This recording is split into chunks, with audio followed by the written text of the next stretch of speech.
Clearly, what we're talking about here today is exciting, it's important, but it's also filled with a lot of challenges. So joining me in this discussion is Christian Sarkar, who I'll introduce here in just a moment. He, along with the infamous marketing guru Philip Kotler, have been very heavy into this topic. Their most recent book, Brand Activism, is a must-read. The agenda for today is straightforward. We will hear from Christian for about 15 to 20 minutes or so as he presents some of his ideas. Then we'll move into a discussion that's more of a interview format, Q&A format. And then we'll close with some final words. So now let me introduce Christian. So Christian's an author, an entrepreneur, an artist, and a consultant. He's the founder of the marketing consultancy Double Loop Marketing. He's also co-founder with Philip Kotler and editor of the Marketing Journal and founder of Ecosystematic, an ecosystem consultancy.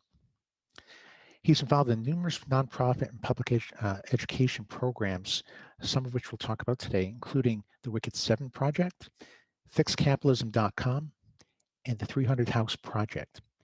In 2021, Christian was named to the prestigious Global Thinkers 50 radar, primarily for his work on brand activism. So please welcome Christian Sarkar. Thanks, Tony. Thanks for that intro. I'm going to just jump straight into the slides. Yep, please do. And then, we'll start our conversation after that.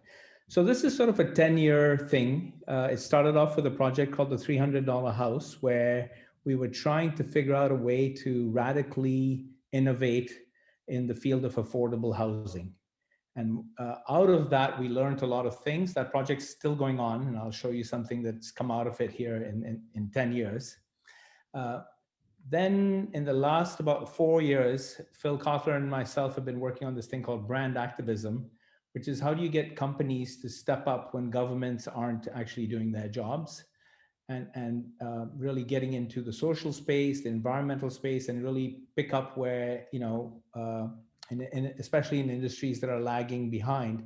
How do you drag companies with where the leading company brings you into to the next level?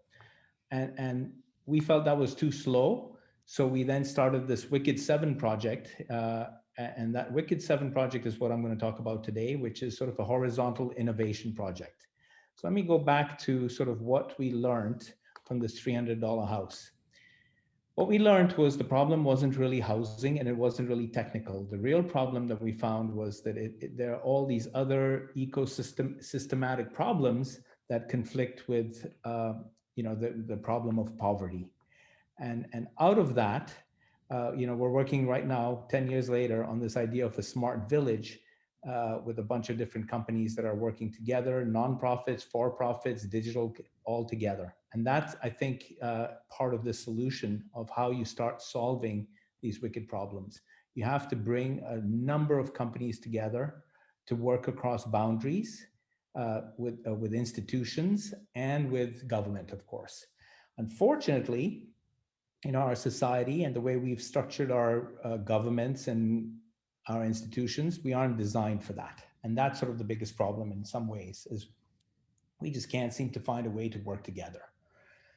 So, which brings us to this idea of unmet needs of society. How do you define society? Who do you ask what the jobs are to be done?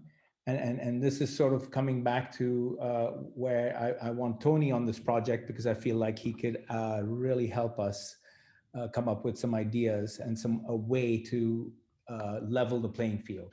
So one of the things we've done is we look at the unmet needs of society as something that's, and here's why you can't run government like a business. So one of the problems that we have, that we keep finding, is that we tend to think of a business, of course, targets a segment, which is their customer segment that they're targeting, and they really don't care about anybody else.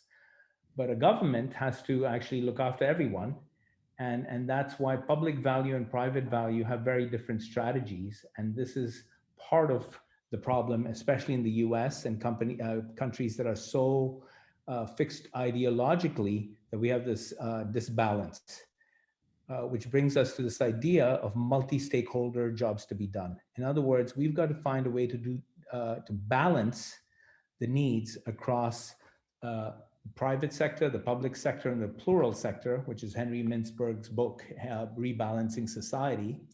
But there's also a planetary sector who no one really looks out for. And then, of course, the individual human sector. And soon there'll be a robot sector as well, I'm sure. But the idea is, how can we bring people together to actually get the jobs done for society that aren't so skewed that is just serving, let's say, one of these interests instead of all? And that's sort of the problem, one of the biggest problems. Well, that's where we jumped in and said, how can we create sort of a common language where we understand, okay, what are the jobs to be done for society? What do we have in common? Pretty simple. And what's the job to be done? Just don't hurt us. Don't do no damage, do no harm. And that's where sort of we started. And so we've done a bunch of research. We went and looked at all the different indices, what the scientists are telling us. And these are the 7 wicked problems that we've picked that, you know, have been with us. And it doesn't kind of matter what economic system you have or what kind of political system you have. These problems manifest it'll manifest in a socialist country, a communist country, and a capitalist country. It's just, and the same kind of thugs are the guys who are corrupting it. It's just, it doesn't really matter what your political system is. So in a sense, these are universal problems. And to blow them out, you know, once we started digging into this, we had some 250 different challenges, wicked problems, and we kind of classified them under these 7. And of course, there's one that we haven't really put in here, which is the wickedest of the wicked problems, is basically getting people to work together who don't like each other and can't talk to each other because of ideology or religion or whatever it is that's keeping them apart. That's sort of the wickedest problem. How do you get people to work together who don't normally even want to talk to each other? So how are we doing this? We look at this as an ecosystematic journey, which is another subject. But the idea of an ecosystematic journey is you don't really know where you're going. And we've been influenced by a bunch of people. The idea of ecosystematic comes to us from John Seeley Brown, who used the phrase to basically look at how do you look at an ecosystem of and basically systematically you know, have a process to go through it. So this is sort of a process that we came up with. And our wicked 7 problem is really this first part here, the explore. We're going to spend a lot of time just mapping out the problems and how they interrelate. I see a lot of questions coming up, so I'm just going to zoom through here. Part of what we're trying to do is also depoliticize the situation so that we go, hey guys, we're going to look at the jobs to be done based on the need, you know, which is what are the unmet needs of society, instead of saying, okay, well, this is sort of my agenda for, let's say, profit making. And I think that's been one of the biggest problems here is how do you find a way to depoliticize these things? And we feel like jobs to be done, the vocabulary and language of jobs to be done may actually serve a very useful purpose in bringing people together who might not normally come together. This is our contribution in a way to solving wicked problems. You know, if you're an engineer and you've worked on, you know, Ishikawa diagrams, you know that the root cause analysis goes back to, hey, you know, let's look at the machine, the materials, maintenance, method, measurement, you know, management, who's to blame for, you know, what are the causes of this problem? And you go back and do those fishbone diagrams. What we've added to that is the idea that there are underlying systemic problems and systems that need to be analyzed as well. So you look at, is there an underlying economic reason why this is happening the way it is? Is there an underlying social problem that goes back in time? Is there some way to go back in history and see where did this problem happen? Or usually there's more than one, you know, it's a chain of events maybe that led to this problem happening. And you can actually track that back. So you're disentangling the problem to go back in time to find where it was. And then the idea is, well, can we stop that? And if we can't stop it on the other side, what is it that we can mitigate to, you know, sort of improve or how should I put it? Mitigate is really the word, the impact of this problem. And so the 3 questions that come out of this is who or what is causing or did cause this problem? The second thing is, okay, so we know, let's say this problem is the job to be done, but then what's preventing us from actually doing the job that needs to be done? And that's another question that's not exactly jobs to be done, but it's saying what's preventing us from doing it. And then you go, okay, well, who makes this decision and for whom? So that becomes an agenda thing. And I think that's part of what we're looking at. So this is sort of the kind of diagram that we're trying to start drawing, which is for each of these wicked problems, we're going to blow them down to the constituent parts and then start mapping how one thing leads to another. The black stuff is what happens in terms of these black arrows are sort of the cause and effect. The red arrows are what happens if you don't mitigate these things properly. Here's sort of the spillover. So it's like a scenario, a future prediction of what happens. So one way to say it is to dig back to the root cause, you keep asking the 5 whys. You keep going why, and then look at the systemic reasons. To look at the future, you go, what happens next? And how are these systems affected? Social systems, again, the same systems. So that's sort of our process. We spent a year gathering up all kinds of advisors and experts. We've got some principles, and we're going to have an open challenge here starting April 1st. Tomorrow's our kickoff, by the way, our kickoff meeting. And we're going to start with this idea that we're going to do one wicked problem at a time and connect the dots between these charts and maps and map out the entire series and have this giant Wikipedia, which becomes sort of, and what we say now is the job of leadership, in a sense, at this point, is to try to get people on board with this thing, because it's an existential problem for mankind, basically, for humankind. And the question is, how are we going to be able to do this if we can't even work together? I mean, in a company, there's competing business units that don't talk to each other and have a hard time collaborating. It's much harder to collaborate in your own industry across boundaries. But then, how do you collaborate on a global scale for what we need? So we're looking at Wicked Seven as a kind of platform that brings people together. Institutions, individuals, gurus, kids, college kids. So it's a very open, horizontal innovation project. So I'd encourage you to come look at it. Join us at Wicked Seven. The way it works is we're going to work on the Wicked Seven, map out the wicked stuff, and then say, okay, what would happen if we actually mitigated these things and flip them to create a virtuous map of these 7 wicked problems? Because one of the things that we feel is a wicked problem must have a virtuous solution. And that goes back, of course, to the good old definition of wicked problems.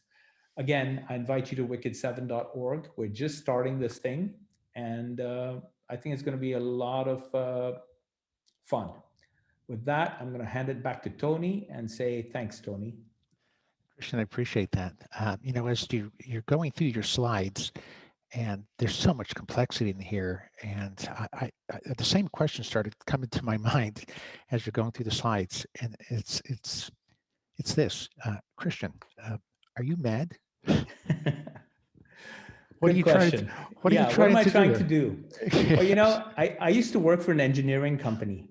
And at that time, they'd ask me, are you boiling? Christian, you're always trying to boil the ocean, right? This is one of the things, because I'd always extend the boundaries. As an engineer, you have these boundary, Yeah. you have to define the boundaries of your problem solving very carefully. Well, it turns out that the boundaries for all these problems are not properly drawn. And what happens is the solution often lies outside that boundary. And that's why what we're trying to do is bring all these pieces together in one place so you can see the interconnections. And so it is a form of madness, because it's not something you do in a company. And that's why we're kind of outside the box, right? We're not in it. We're not an organization. We're not an NGO. We don't accept any money. We don't have any budget. We're just doing this out of sort of the emergency, emotional attachment to the future, that we would like to have a future. So that's sort of our purpose. That's a great motivation. So I see where you're going with it, and it is extraordinarily complex. So I guess some of my questions revolve around how do you simplify the complexity? So one of the first, I'm going to go back to one of your slides that you had put up here. One second. So this slide here, um, and when I look at this, I mean it's laying out different customers, if you will. We're talking about the needs of society. Who speaks for society? And it seems to me like there's shared needs across every one of these sectors: private, public, plural, planet. I mean, we're, on one of your slides said, on Earth together. That's the one thing we all have in common. So there should be certain things we can agree on here. But one of the first questions that came to mind here is, what does this multi-stakeholder jobs be done imply for current business practices? Sure. So current business practices are very one-dimensional, right? It's about your market, your customer, and profitability, and how you're going to serve that customer. And in a sense, you don't really care about the rest of the world. Hmm. Unfortunately, with the planet sort of on its last legs, we've got to find a way to rein that back and go, our strategy needs to change. And if you zoom out and look at the big picture, the strategy is justice. And let me say what I mean by that. If justice is the strategy, then you're going to have environmental justice, social justice, economic justice. And what that means is no one part of the ecosystem is going to become the predator and destroy the rest of it. In other words, you're not going to have a cancer that basically grows and grows and grows until it becomes sort of the thing that killed the planet. And in some ways, our capitalistic system has allowed us to go down that road without any checks and balances. So that's what I'm talking about with my multi-stakeholder jobs to be done.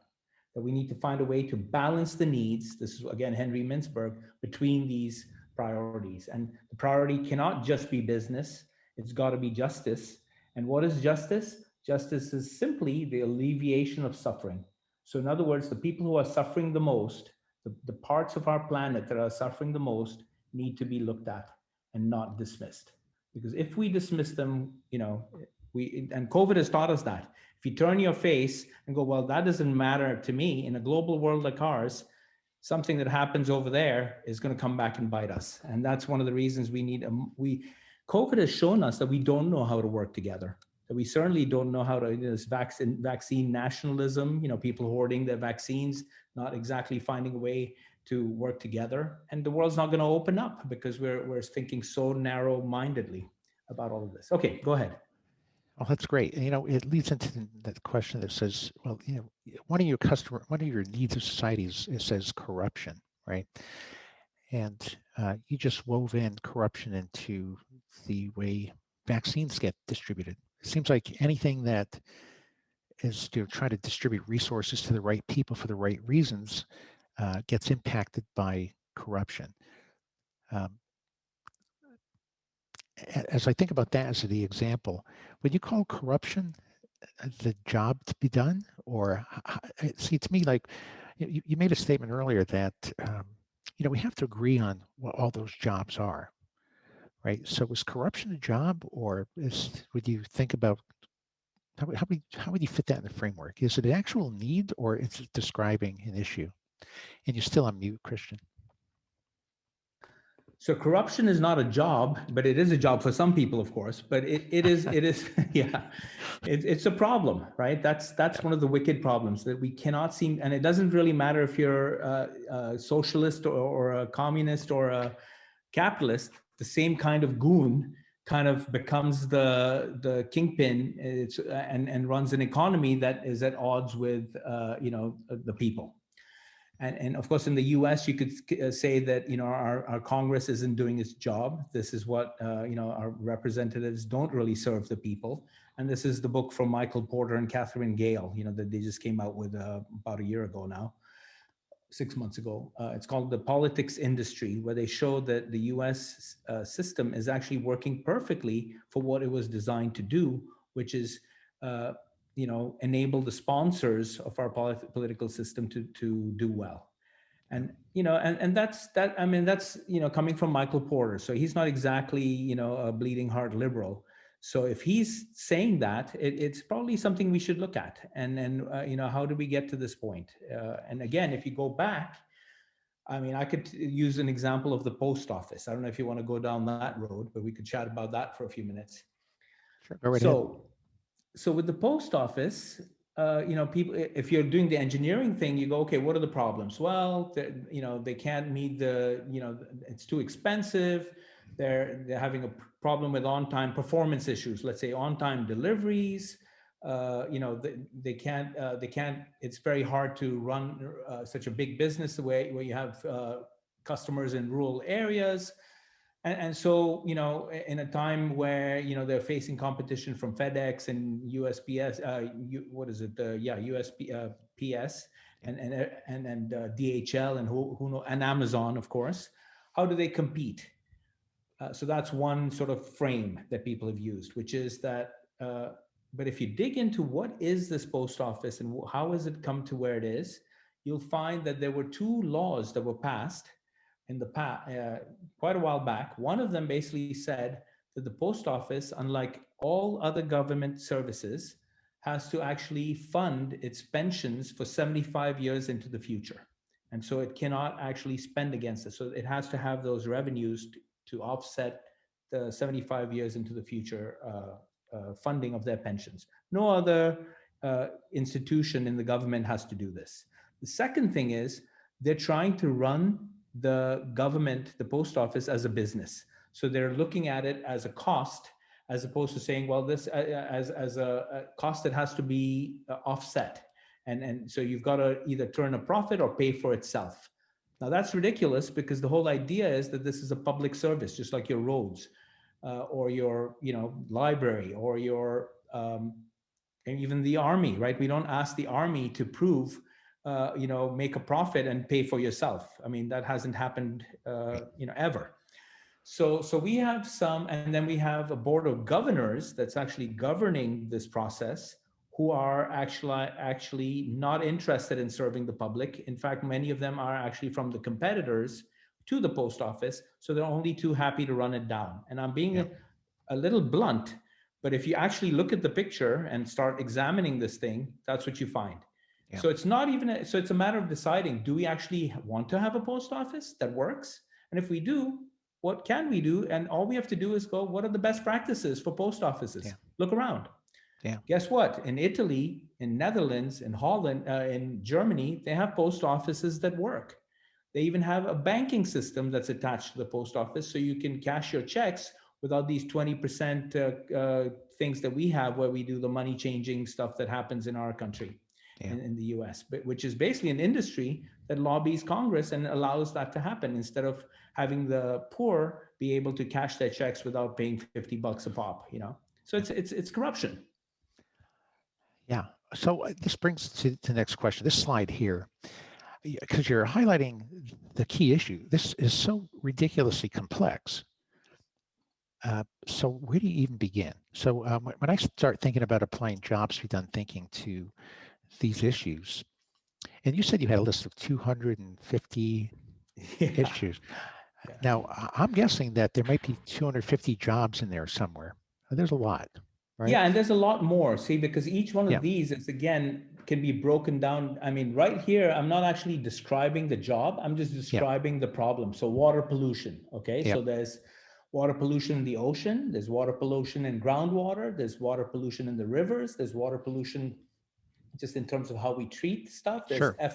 effluents running from the agricultural. And here's the thing, scientists are working on each one of these problems. The problem is they aren't putting them all together and showing what are the common points. Yeah. And that's, hey, okay, yeah. Yeah. So when I see this, I'm thinking, well, how do you get the most leverage out of all this? In other words, could you work on 20 problems and impact 100 others, for example? Right. How do you get that? What's the 80-20 of solving the jobs of society, right?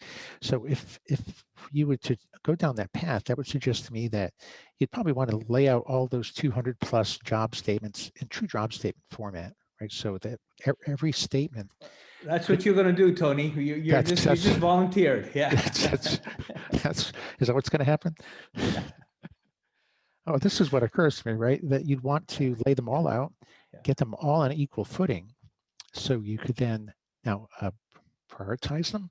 But So there is a reason why Tony is an advisor to this project, because we snagged him a long time ago. About a year ago, we convinced him to be an advisor. And underneath it all, my agenda was that I would get Tony to say exactly this. That that's good. yeah, yeah. No, Well, we need that. We actually do yeah. need that, Tony. No, We I need a agree. way to, yes, to actually describe and have a sort of a statement that everybody can agree on. That's it. And one of the beautiful things about jobs to be done is that it has created a vocabulary that we can pretty much all put aside our political and ideological differences and say this is the job to be done. We Yeah, do need clean air. We do need, we don't need people to be shot in the streets because we hate each other. We do need to protect nature and save our planet from, killing us. yeah. Nobody wants to live in a fire zone, a permanent fire zone where, so these are so you're Yeah. on, Tony. Yeah. So what you're saying is the true jobs to be done are apolitical, right? They don't have a politic. They are jobs of society, right? Now, And they're independent of geography and also.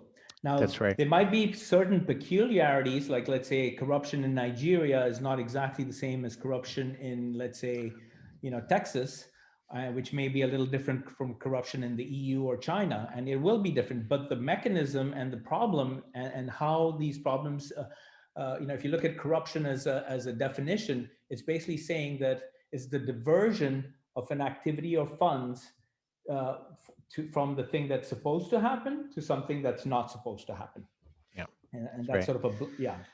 And so that's a common Yeah, definition across a whole bunch of contexts. So right. that's what you look for. Define these jobs to be done across contexts. Keep them simple. Keep them consistent. So we can identify all the mutually exclusive, collectively exhaustive set of societal jobs.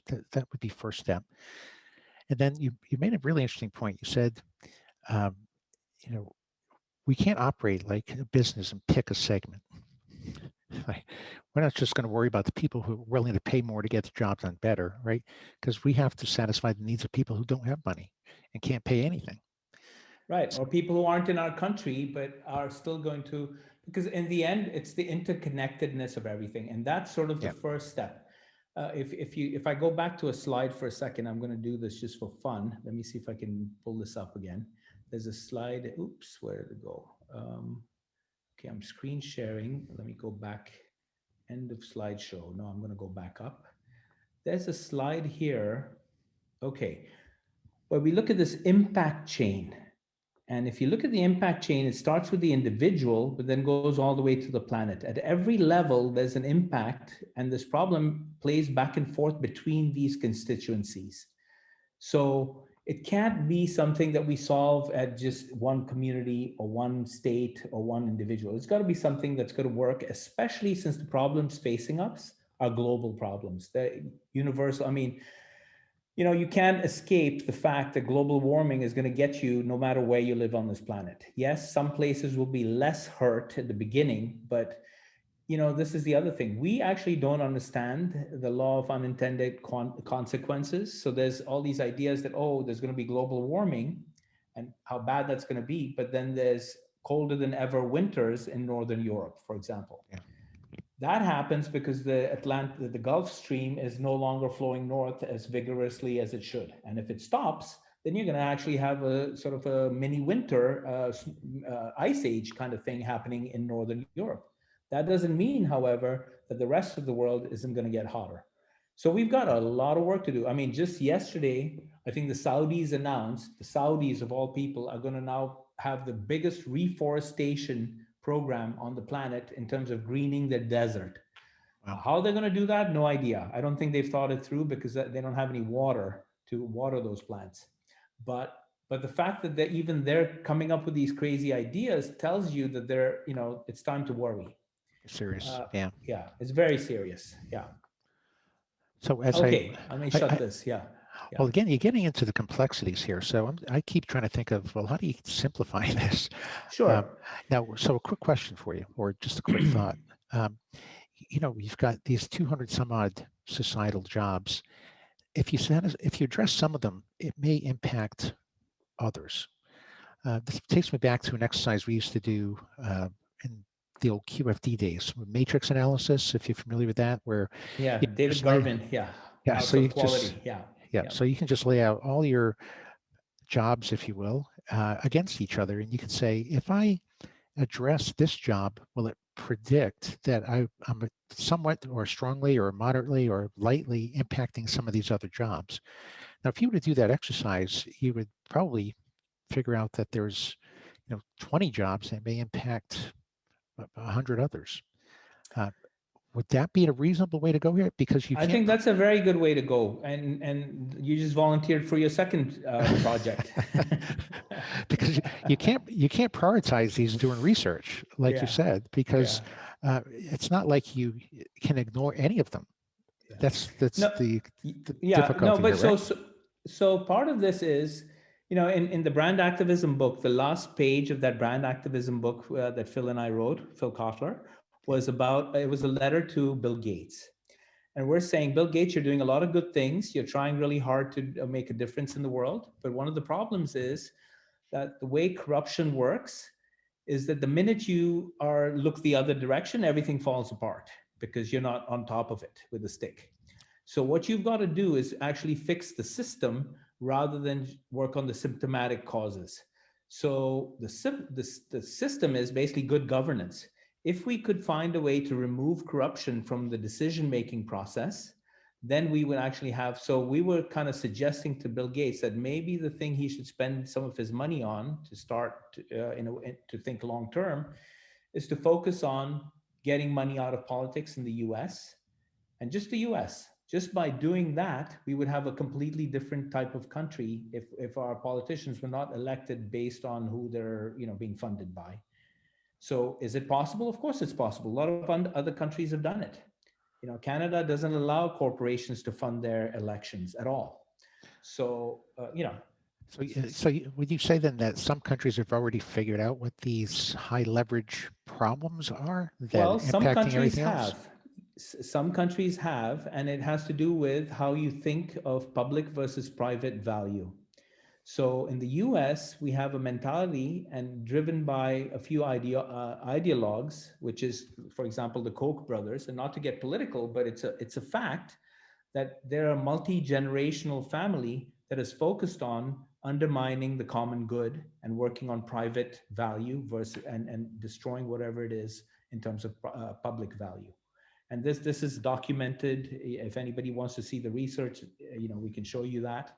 It's not a new thing. There's a class actually taught by used to be taught by Stanley Stash, Professor Stanley Stash, on the history of how corporations have taken sort of the common good and turned it into the private good for themselves.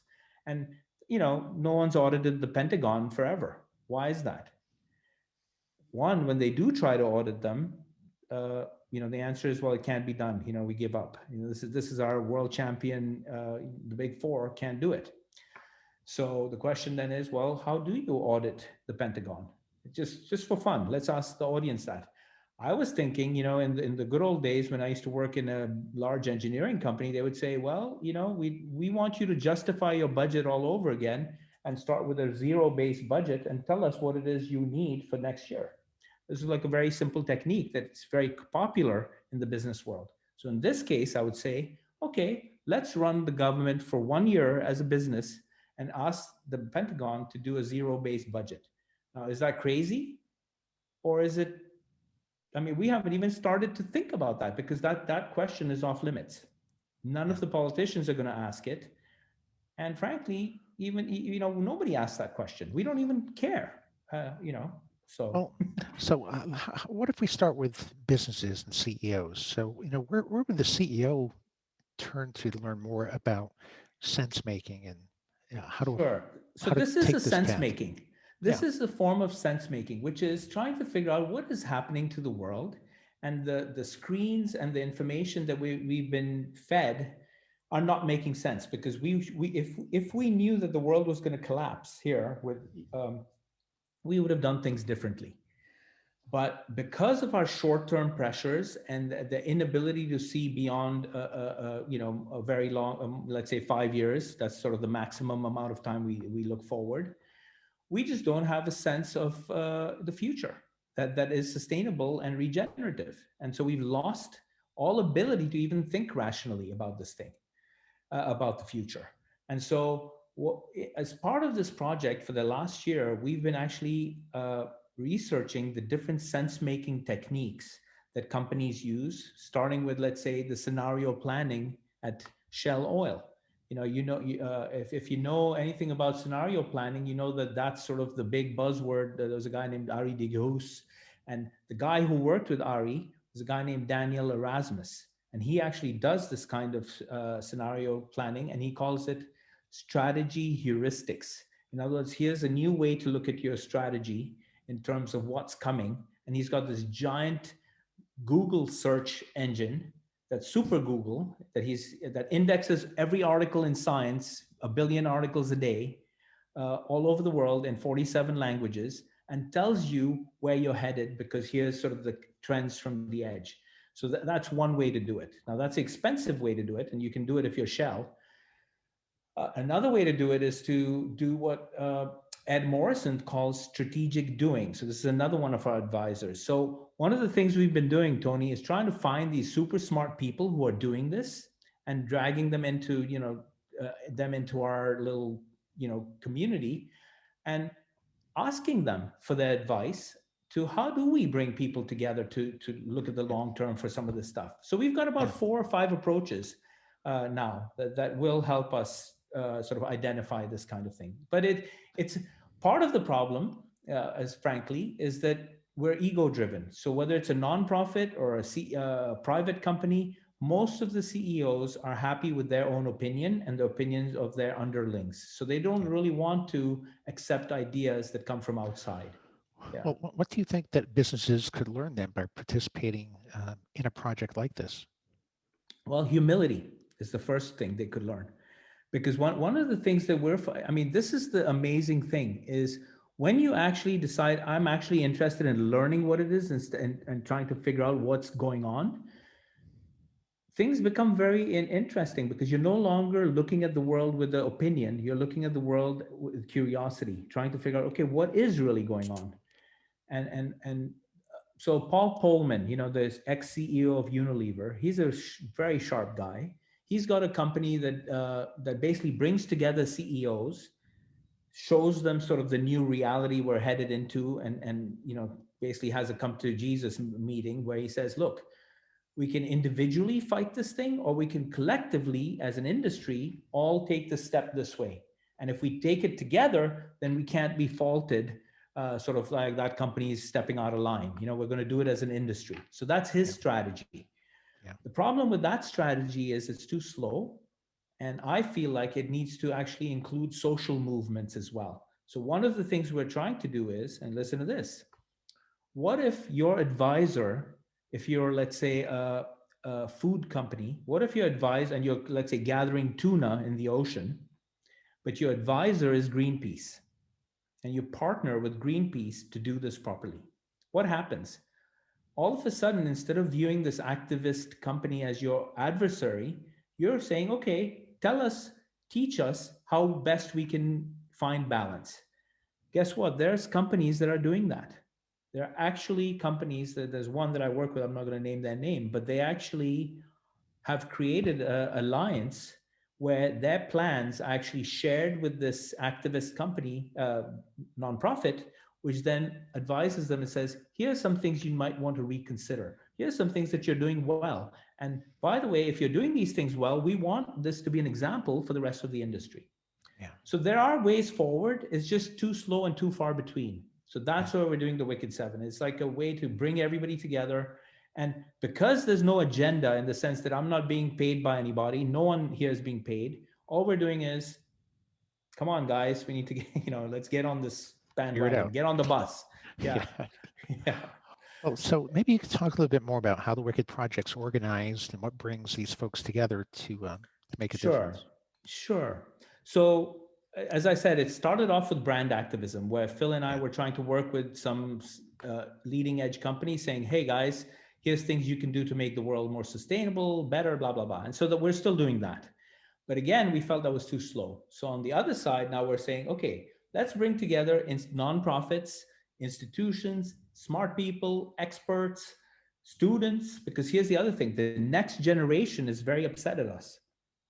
I don't know if you know this, but we did some surveys of some 500 kids about the future of business and stuff, and they're not exactly capitalistic in their attitudes. They're actually very upset at the way at which business has done business for the last how it is today.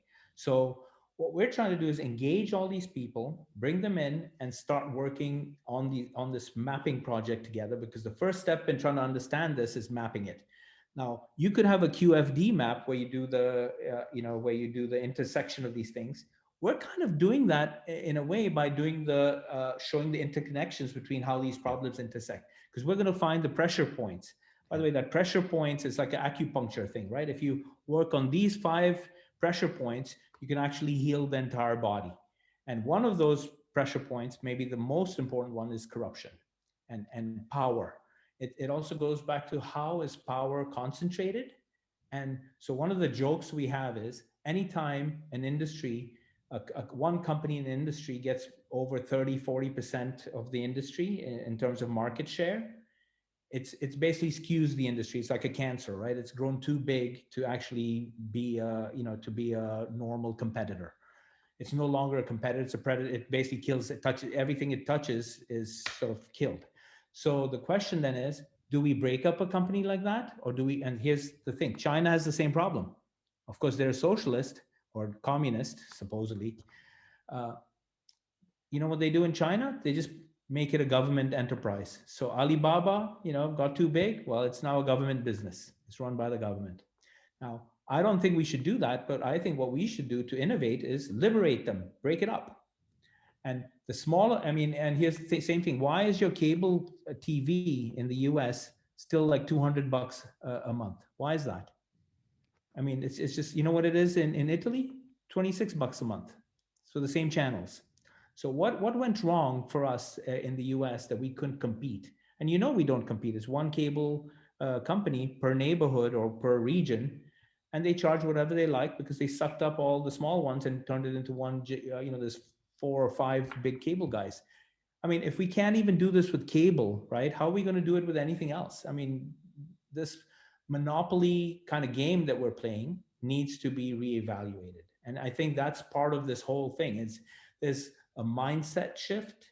There's a It's like transparency. Really, what we're asking for, Tony, is if we map these things out and show that there is a better way and it serves more people, and really people and movements need to start. I mean, this isn't going to change just overnight because no dictator ever said, okay, I'm done, I quit, I stepped down. Come on, people come into my castle, I'm done. No king ever gave up the crown just like that. So it is going to require some kind of social movements.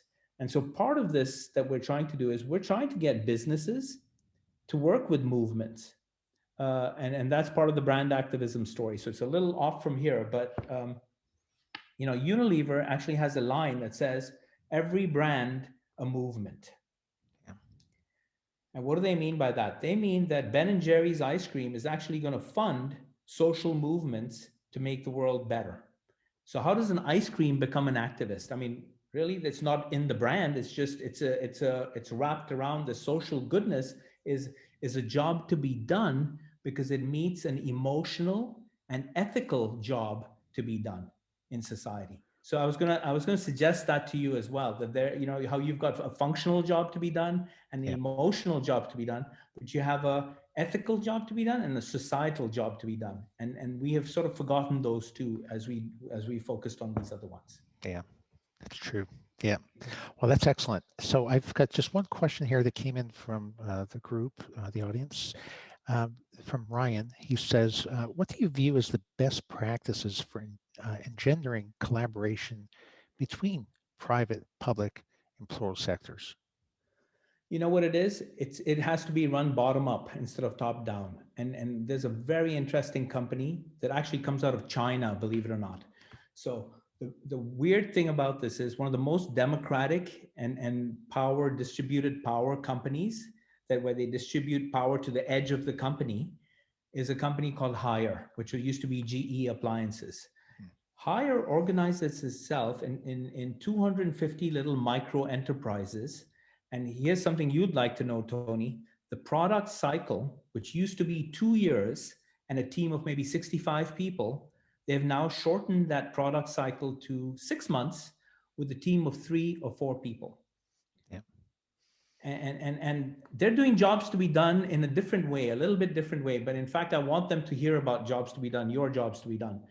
But what's interesting is they have this thing called zero distance to the customer. In other words, they bring the organization close to the customer so they can actually learn what those needs are. Now, Right. they aren't following jobs to be done the way you do it. So I think that's the next step. They've got to marry that to this. But what's interesting is that's what we need to do with public and private and plural, all of us. Yeah. So our government, when was the last time the government came into your house and said, well, how is it? How do you like the water that you're drinking? How, when did they ask you any of those questions? Where they actually ask about your, or they actually look at the statistics and say, you know what, our infant mortality rate in the U.S. is worse than Cuba. What's going on here? I mean, those are questions we try to hide instead of actually focusing. So we have, not only do we not have a short distance to the customer, we've distanced ourselves to the point where we don't even know who the customer is anymore. Yeah. So that's what we need to do. Come close.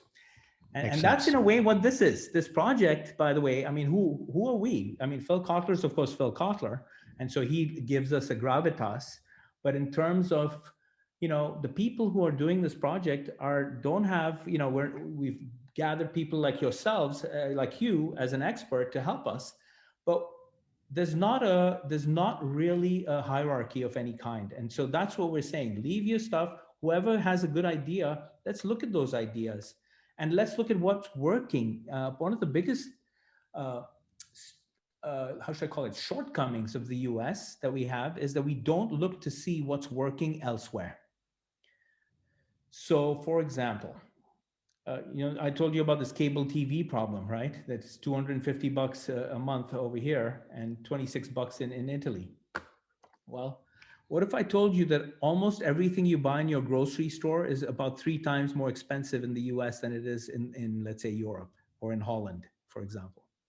And why is that? And there are reasons for this. They're clear. I mean, so one of the things we don't do is study problems across boundaries, across Yeah. these boundaries. And I think that's another thing. We need to learn how do these jobs get done around the world?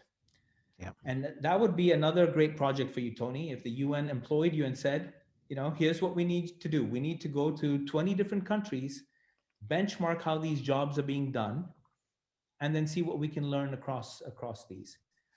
Uh, yeah. It looks like you don't have any plans for retiring anytime soon. So that's great. I have no desire to. Christian, is there any question I have failed to ask that you'd love to answer? Well, not really. I mean, one thing, we don't know what we're doing. So if anybody thinks, we know what we're doing, we don't. What we do know is that we have to do something. And so, we've had a lot of negative vibes, let's say, to put it colloquially, from people who say, well, you can't solve a wicked problem. By definition, a wicked problem can't be solved, right? And we think that's not true. And I've had some long discussions with people who actually think otherwise. They think that wicked problems can be solved, but they have to be attacked on multiple fronts. If you look at how the Civil War was won, just to be kind of a silly analogy, but Lee was defeated when Grant attacked the South at the end there on 5 fronts at once. And I think that's part of this is if you leave one front alone, it's just gonna the bad stuff is gonna find a way to get around everything. So you've got to basically look at the whole thing and go, there's no way place to run. You can't hide this thing. So for example, for the oil and gas industry, you can't run into plastics. You've Yeah. got to go into renewables. Sorry, you can't run into plastics. Yeah. So that's what or you can't run into food manufacturing, where the food industry is a disaster in terms of climate change as well. And that's why Unilever, for example, is focusing very hard on cutting waste in food, because 1/3 of our food is thrown away. It's a shame. That's Yep. crazy. And we stop eating meat, or reduce your meat. If we could just do that, we have half a chance of saving this planet. So that's in fact what. Okay, I'll stop. Are we done? Not quite, but I just wanted to Okay. give you a chance to, I just want to push your book, Brand Activism from Purpose to Action. So I want to make sure the audience is familiar with that title so they can order a copy of that. Thank And you. Christian, just talk about more about, what it would take for folks to help join the Wicked Seven. Yeah, so starting tomorrow, we're going to start with the death of nature. We're going to basically go every month, we're going to take one of these problems, start mapping it out, and then bring all the maps together, do a curation process, and put out sort of like a Wikipedia version 1.0. And at the end of 8 months, we'll have all these problems mapped out, hopefully, and you know, touching each other. If you have a company or an institution or a nonprofit that's working in this field, come join us. Bring us your problem, and we will do our best to connect you or try to help you figure out how this problem could be solved, as long as you share the findings with the rest of the world. So we do want you to be open about, and you can always do it anonymously. So if you're a company that doesn't want this problem to be known to the world, we're happy to solve it or help you solve it or work with you anonymously. So come on Excellent. down, wicked7.org. Yeah. Yeah. Excellent. Well, thank you so much, Christian. Thank you. It's always great Thanks. chatting with you. I've known you for a number of years. It's always fun, always exciting. So I thank you for your time. Thanks so much, Tony. Look forward to the next time as well. Can we make sure we get a copy of all these questions? I want to make sure I have all these questions here Sure. and Yeah. In comments. fact, for the audience, we'll reach back out to the audience to make sure that they get their questions answered. So excellent. Thank you so much. My pleasure, Christian. You take care. Take care. Bye bye. Thank Thank you. you. Thanks.